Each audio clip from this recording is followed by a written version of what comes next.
Harka fuune akkam jirtu daawwattoota keenyaa oduu qabannee dhiyaanneerraa oduu har'aa waliin Anabdii Fixeeti.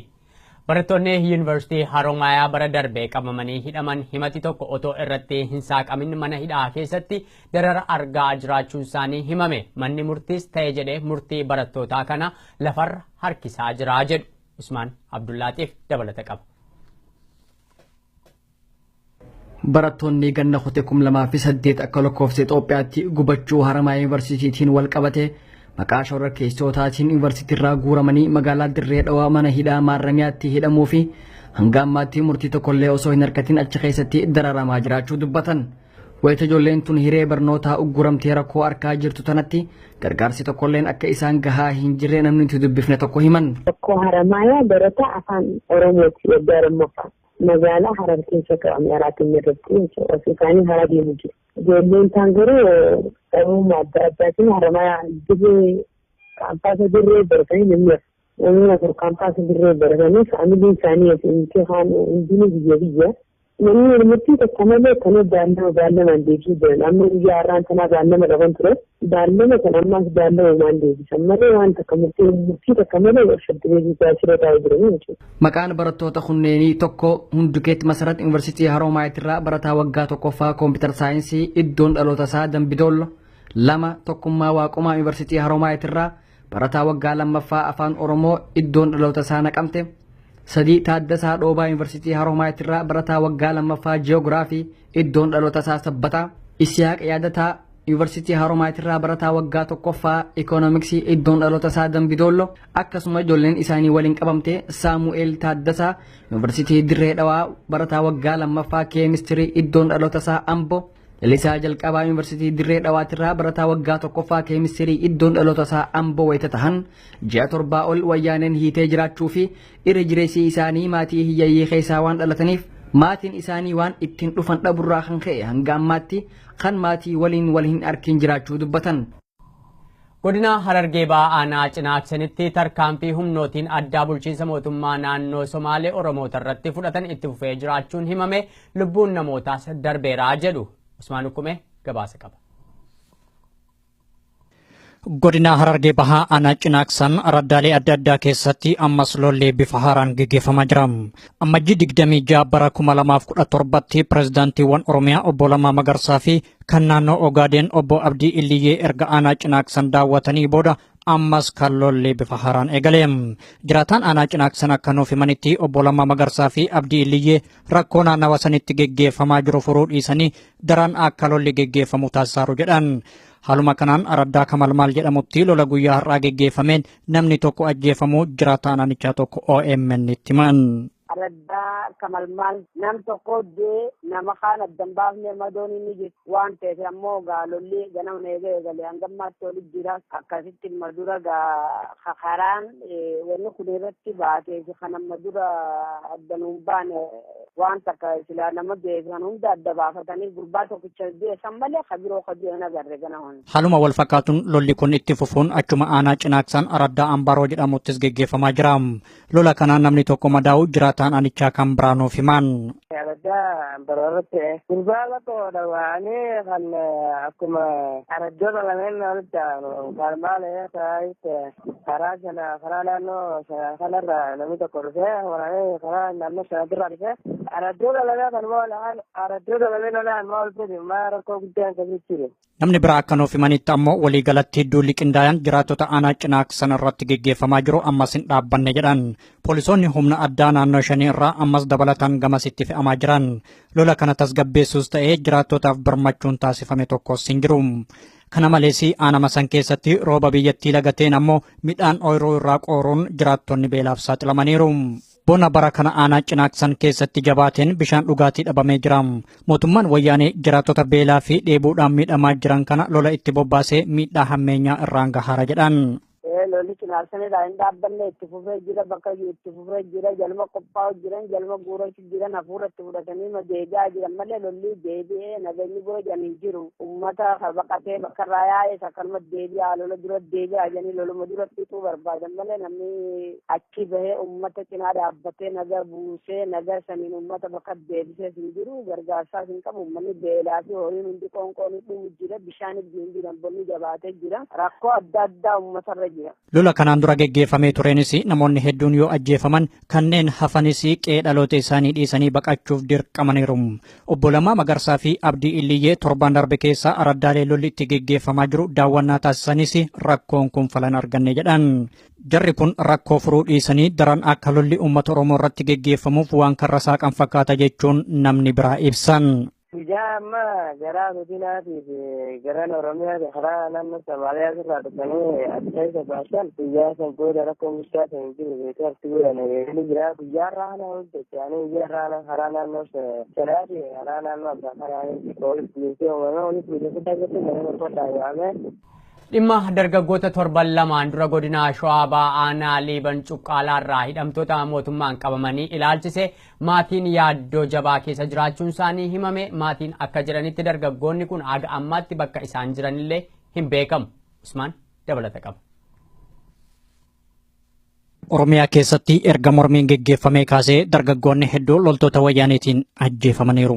Baay'een isaanii manneen hidhaatti guuramuun sarbamiinsi mirga namoomaa isaan irratti raawwatamaa jira. Kanneen lakkoofsaan hin beekamne ukkaanfamanii achi buuteen isaanii wallaalameera. Godina Shawaa Bahaatti aanaan Liiban Cuqqaallaa aanaalee miidhaman keessaa takka yoo taatu ammas rakkoon kun irra hin dhaabbanne. Torbaan lama duraa dargaggoonni baay'een aanaa Liiban Cuqqaallaa irraa loltoota komaandi poostiin qabamanii hidhamuun himamee jira. Jiraataan aanichaa tokko akka nuuf himanitti gandoota Pakkajjoo fi Mukkiyyee jedhamu keessaa namoonni baay'een manneen hidhaatti guuramaniiru. Namoota hidhaman keessaa dargaggoonni 4 hagammaatti bakki isaan jiran hin beekamne jedhan. Naannoo Pakkajjootti ijoollee 3 ganda Mukkiyyee keessaa siidaa tareedha ilmoo jaarsa ijoollee ilma keessatti jedhanii kan hidhame walumaa gala nama 4 jechuudha. Ukkaanfamuu dargaggoota kanaan wal qabatee wayita ammaa maatiin yaaddoo hamaa keessa seenuu namni kun dubbatan. Amma ka torbee lama ta'an amma hidhamanii ijoollee hin beekamu bakka isaan itti hidhatan. Maatiin ka inni gaafatu baay'ee cinqamaa jiru. Haga ammaa bakkanatti hidhame jedhanii wanti beekamu jiru kun achi jedha kun as jedha iddoon kana jedhameetuma qabatamaan wanti himamin jiru amma. Sababaan namoonni kun ittiin hidhamaa jiraniif maali gaaffii jedhuuf namni kun yoo deebisan kanaan dura mormii irraa qooda fudhataniirtu akkasumas ilaalcha jaarmiyaa siyaasaa biroo qabdu jechuun ragaa tokko malee kan isaan hidhaman. Gareen komaandi poostii akka dhugaa irraa fagaatteen karaa basaasota isaaniitiin ummata nagaa mana hidhaatti guuraa jiraachuu itti fufaniiru jedhan. Yeroo dabre akkasumatti ka ilaalchumaa fi maali jedhanittuma shakkii warra kun jala deemtonni hin jiran ka warri ummata feete deemee yeroo ammaa kana balu akkasii ilaalchisaa akkasii akkana jedhaniitu warri isaanii fi ragaa laatu akkasumas ijoolleedhaan ka haala akkasiitiin kan isaan ijoollee kana gandarraa qabachuu danda'a. Namni kun akka jedhanitti hidhaa fi ukkaamsaan yeroo gara yerootti itti fufee jira. Gareen komaandi poostii labsii yeroo muddamaa golgaa taasifachuun jiraattota bahaa gala dhoorgaa jiran. Irra jireessaan adamsamanii hidhamuu fi ukkaanfamaa kan jiran dargaggoota hegeree biyyattii ta'anidha. Kanaaf haalli wayita ammaa kana jiraattota aanaa isaanii mudataa jiru daran yaaddessaa ta'uu nutti himan. Haalli jiru ka amma ka ijoolleen iddoorraa iddootti akkasitti jiraatanii amma isaan odeeffannuma funaananii akkuma carraatitti tasuma barbaadan akkasitti qabatanii ijoollee garma dabarsuudha. Baatii shaniin dura balaa abiddaa mana hidhaa Qilinxoo mudatee du'a hidhamtoota 23tiif sababaa ta'e sana isintu dhaqqabsiise kan jedhaman hidhamtooti 121 har'a mana murtii federaalaatti himannaan irratti baname. Kun hidhamtoota 38 yeroo darbe dhimma wal fakkaatuun mootummaan himata irratti baneen aladha. Balaan mana hidhaa Qilinxoo mudate kun baatii 5 dura ture. Hoogganooti paartilee mormituu gameessaa fi hidhamtooti siyaasaa akkasumas gaazexeessitooti hedduun kan keessatti argaman manni hidhaa kun erga hoogganooti paartii Koongiresii Federaalistii Oromoo seenanii booda garuu mana hidhaa qalbii uummataa qofa osoo hin taane ilaalcha addunyaallee hawwate ture. Qilinxoon Baqqalaa Garbaa, Addisuu Bulaallaa, Dajanee Xaafaa fi Gurmeessaa Ayyanoo dabalate akkasumas kanneen biroon manuma hidhaa kana kutaa dukkanaa keessatti kan isaan ogguramanii dararaa argaa turan otoo balaa abiddaatu mudate odeeffannoon jedhu hin dhaga'aminiin dura. Hidhamuu hoogganoota kanaa hordofuudhaan qalbii addunyaa kana hawwate manni hidhaa Qilinxoo kun fulbaana 3 bara 2016 aduu sanbata dura ganama tokko gubachaa jiraachuunsaa himame. Mootummaan badii balaan abiddaa sun dhaqqabsiise battala ifa taasisuu baatus mormii uummataaf dhiibbaa adda addaa keessaaf alaan isa mudaterraan kan ka'e hanga tokko ifa taasisuu yaalee ture. Hidhamtooti 23 balaa kanaan du'aniiru jedhe miidiyaa biyyoolessaa irratti hime. Ka'umsa balaa sanaa ilaalchisee garuu qoratamaa jira, namoota balaa sana dhaqqabsiisan hordofne seeratti dhiyeessinaa jedhe. Haa ta'uti uummati balaa sana keessaa mootummaatiin ala qaama biraatu harka keessaa qabaa isa jedhutti waliin galle. Balaa abiddaa sanaan kaan ukkaamamanii kaanis baqachuuf otoo yaalanii walirra ejjetanii du'anii kan ittiin jedhe reeffa hidhamtootaa mootummaan saanduqa galchee maatiif halaatuyyuu malee maatiin hidhamtootaa garuu akka saanduqa bananii hin ilaalleef poolisootaan dhorkaman. Isaan akeekkachiisa mootummaarra darbanii reeffa maatii isaanii ilaalan garuu abidda qofaan osoo hin taane qaamni namoota du'an sanaa rasaasaan uurame arguu isaaniiti kan isaan miidiyaadhaaf ifa taasisani. Mootummaan yeroo darbe balaa sana isaantu dhaqqabsiisee kan ittiin jedhe hidhamtoota 38 mana murtiitti dhiyeessee himata irratti banee ture. Har'a immoo hidhamtoota 121 kan biraa dabalataan himata irratti banee jira. Himatamtooti har'a mana murtii federaalaa dhaddacha sadaffaa irratti dhiyaatan kunneen himata abbaan alangaa irratti dhiyeeffate dhaggeeffataa oolan guyyaa guutuu. Kaan isaanii himati sun yoo dubbifamu mormiif iyyannoo dhageessisuu isaaniitiin dhaddachi sun akka baay'ee jeeqamaa tures himameera. Himannaa abbaan alangaa hidhamtoota kana irratti dhiyeeffate keessaa hidhamtoota darbatanii abidda boba'aa jiru sana keessa buusuu fi akkasumas ulee sibiilaan achitti reebanii ajjeesaniiru kan jedhu faatu keessatti argama. Walumaa gala himannaan abbaa alangaa sun bifa sadiin kan hirame yoo ta'u namooti 18 kallattiidhaan ajjeechaadhaan isaan kaan ammoo badii sana keessatti hirmaachuudhaan himatamani. Dhaddachi sun yoo eegalu himatamtooti kun daqiiqaa hedduudhaaf gadi jedhanii waaqayyoon kadhachuudhaan jalqabamee kan jettu maatii hidhamtootaa sana keessaa namni sagaleen raadiyoo Ameerikaa dubbise tokko abbaan murtii manni kun mana murtiiti malee mana kadhataa miti jedhus isan dhageenyee jetti. Boodas himannaa sana irratti yakka mootummaan raawwataniiru jedhe keessaa tokkoon isaaniiyyuu akka harka hin qabaanneef himati abbaan alangaa isaan irratti dhiyeessaa jiru sun kan isaan hin ilaallanne ta'uu sagalee tokkoon dubbatanii jetti namni kun. Abbaan murtii yoo haalicha tasgabbeessuu dadhabu mallattoo ta'e dabarse booda kutaan sun poolisoota federaalaatiin guute akka isheen jettutti. Hidhamtootis yoo poolisoota sana argan bakka namni nu hin argine mana hidhaa sana keessatti reebdanii nu ajjeesuu keessanirra amma kottaati uummata kana duratti reebaa nu ajjeesaa jedhanii sagalee ol fudhatanii wacuu eegalanii jetti. Dhaddachi sun akka sanatti itti fufuu waan hin dandeenyeef beellamni ittaanus bitootessa 4tti beellamame akka isheen jettutti. Korri gamtaa Afrikaa 28ffaan guyyaa har'aa Finfinnee keessatti jalqabee jira. Ministiriin dantaa alaa biyya Chaad Muusaa Faaqii Mahamat durataa koomishinii gamtichaa ta'uudhaan Dr. Dilaamini Zumaarraa baallii fudhatanii jiru. Uummati magaalaa Finfinnee immoo eegumsa nageenyaarraan kan ka'e rakkoo geejjibaatu nu mudataa jira. Hidhattooti mootummaas dararaa nurraan geessisaatti jiru jechuun himatu. Wixata har'aa amajjii 30 bara 2017 kora gamtaa Afrikaa 28ffaa Finfinnee keessatti jalqabe irratti bara aangoo isaanii kan xumuratan dura teessuun koomishinii gamtaa Afrikaa duraanii Dr. Nkosazana Dlamini Zuma Afrikaa bilisa taateef jabduu dhaloota dhufu dhaalchisuu qabnaa jechuun miseensota biyyoota gamtichaa 54 waamicha dabarsani. Dr. Dlamini Zuma Afrikaa bilisa taateef jabduu dhaloota ittaanu dhaalchisuu qabnaa yoo jedhan callisanii hin turre.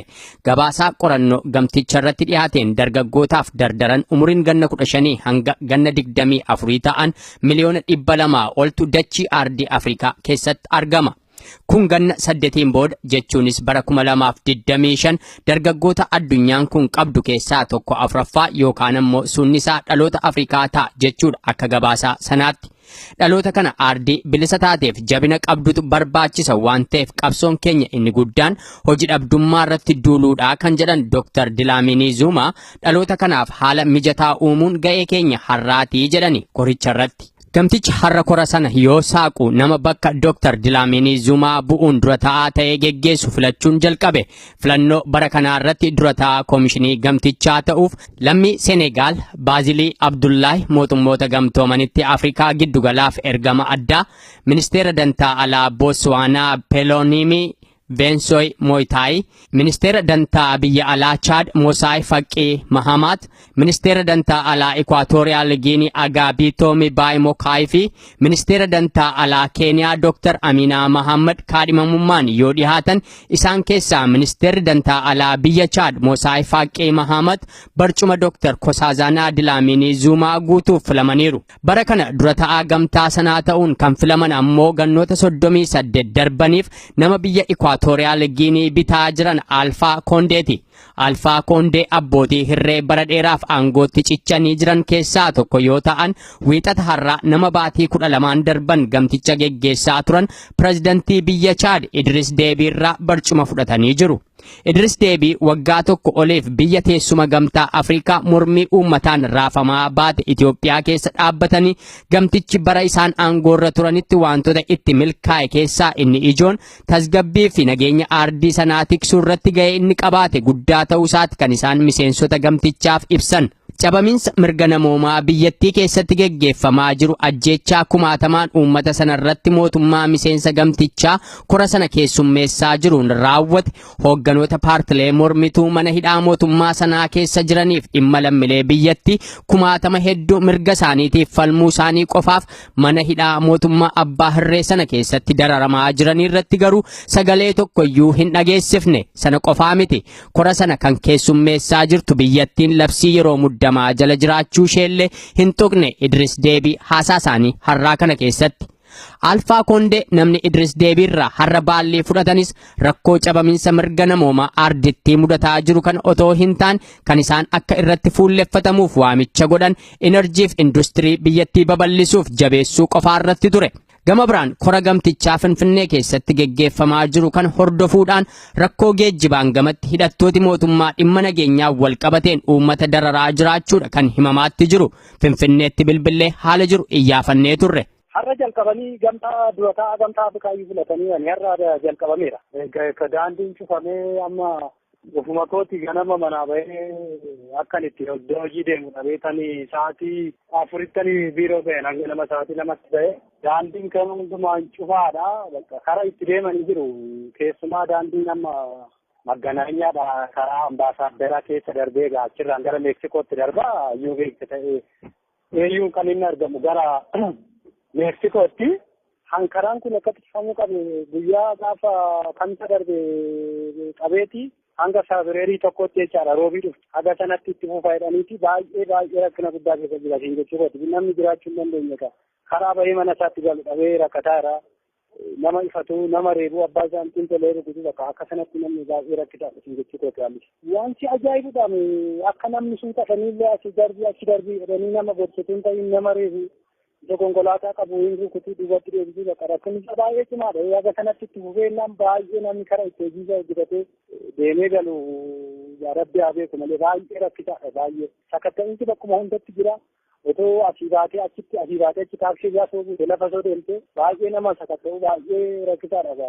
Moora amma rakkinni isaa maal ta'e irra caalatti daandichi kan cufamee jiru yeroo Maganaanyaadhaa dhuftu gara ispeeshaalii warri gara isteediyeemii Lagahar Biheeraawii Xuqur Ambassaa Meeksikoo warri naannoo kana hojjetan baay'ee rakkisaadha. Achi gahuutu hin danda'amu jechuudha. Warri kaan baay'ee rakkisaa natti hin fakkaatu. Maaliif sababni daandiin cufame kun amma kan inni ittiin wal qabate akkuma dura sitti nuuf yaale eeyyuudha. Eeyyuun immoo kan inni argamu gara Afrikaa Yuuniyeeniin kun gara Meeksikootti daandileen cufamanii jiran kun amma jedduu kana kunoo karaa galma mootummaa filoo ambaasaaddar jedhan kana qabee Xuqur Ambassaa Biheeraawii jedhanii jedduu kana amma rakkinni baay'ee kan cufamee ta'e guyyaa kana olii gadi oofaa nama rakkisan jechuudha. Malee garri kaan yoomaan jedhu garri duuba. Kanaafaan kan ka'e amma namni akka itti hojii seenee galu qabu bakka argatan nama reebuudha nama arrabsuudha amma ofuma kooti hojii dhaabee galaan jiru amma karaan jira taaksii hiriirarran ture yoo tinaa bilbiltu sun amma iyyuu mana geenyiti jechuudha. Baay'ee karaan deemanii galanii jiru gama hundumaan citaa.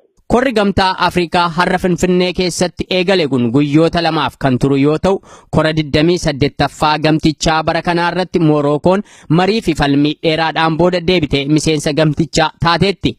Morookoon kan miseensummaa gamtaa Afrikaa dhiiftee baate ganna 30 dura bara 1984 yoo ta'u biyya Afrikaa tokkitti halattafte turte.